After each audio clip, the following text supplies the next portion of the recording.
Hello, my name is Hassan Sorrells, and this is the Leadership Lessons from the Great Books podcast shorts. There's no co-host on these shorts episodes.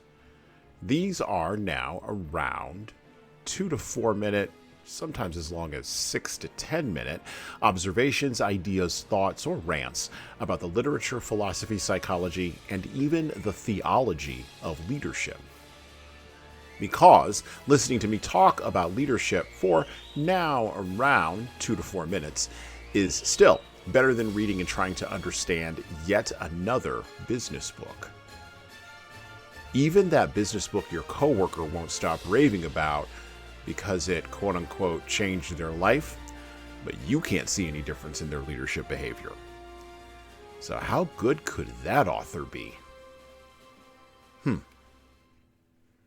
In the time before COVID and before Black Lives Matter's riots and before insurrections with unarmed people at the U.S. Capitol, in the time before all of that, the time before where I still had a consultancy and a corporate training entity that had more than a few people employed in it, during the time before, my most requested module of training was managing the multi-generational workforce.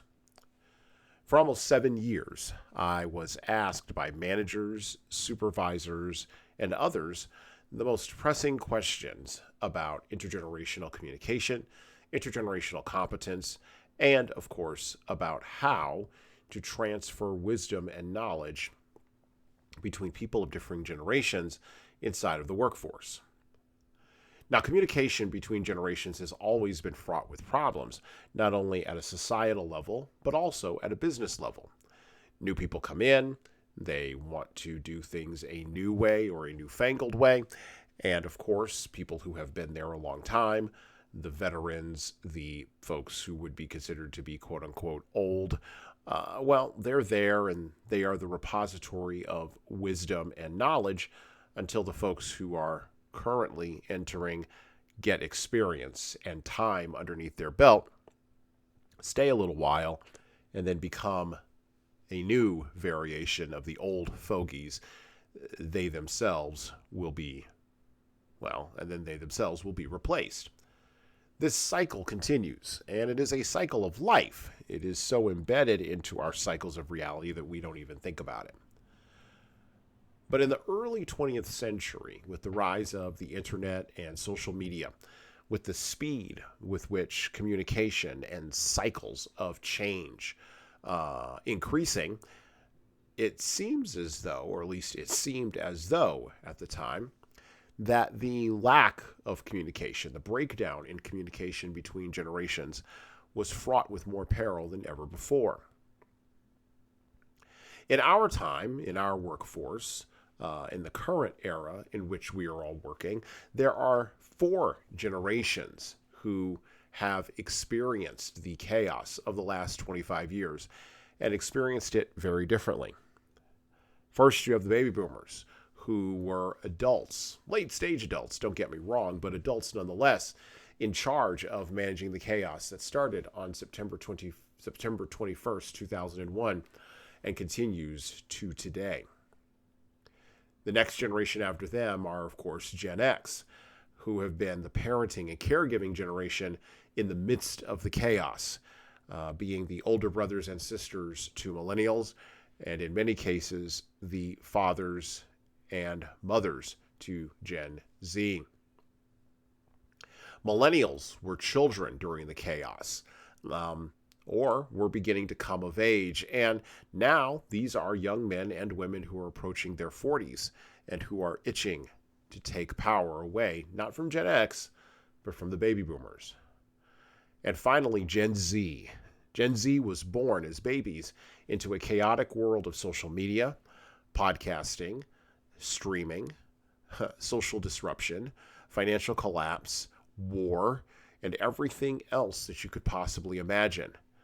They've known nothing but chaos ever since they were kids, and particularly in American context, they've been protected and sheltered, and now they are entering the work world. Communicating across generations has always been fraught with peril, and it will be fraught with peril even in our own time.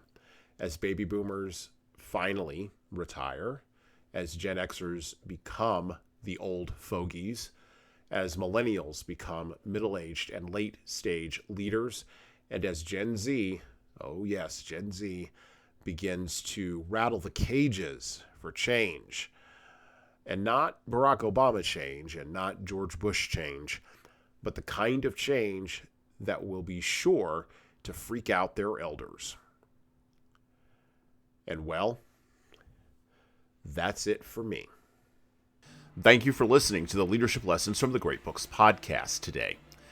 And now that you've made it this far, you should subscribe to the audio version of this show on all the major podcast players, including Apple iTunes, Spotify, YouTube Music, and everywhere else where podcasts are available. There's also a video version of our podcast on our YouTube channel. Like and subscribe to the video version of this podcast on the Leadership Toolbox channel on YouTube. Just search for Leadership Toolbox and hit the subscribe button there on YouTube. And while you're doing that, leave a 5-star review if you like what we're doing here on Apple, Spotify, and YouTube. Just go below the player and hit 5 stars. We need those reviews to grow, and it's the easiest way to help grow this show. And tell all your friends, of course, in leadership. By the way, if you don't like what we're doing here, well, you can always listen to another leadership show. There are several other good ones out there. At least that's what I've heard. All right. Well, that's it for me.